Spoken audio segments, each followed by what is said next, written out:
তো আজকে আমি পৌঁছে যাই জয়গাঁও থেকে একটা বাসে করে জলদাপাড়া। আর এখানে আসার একটাই কারণ, জঙ্গল সাফারি করবো বলে।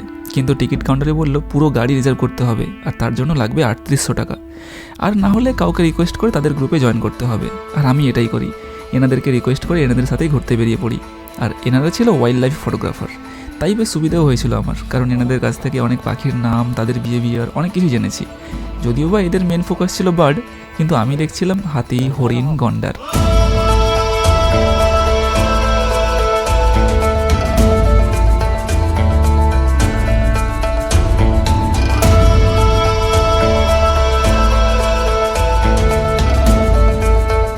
তবে এখানে জঙ্গলের ভিতরেও দেখলাম কিছু ফরেস্ট হাউস, হোমস্টে আছে, যেগুলোতে থাকার একটা আলাদা অ্যাডভেঞ্চার থাকলেও এসবের জন্য যারা শুধুমাত্র জঙ্গল সাফারি করতে আসবে তারা সেই জঙ্গলের ভাইবটা পাবে না।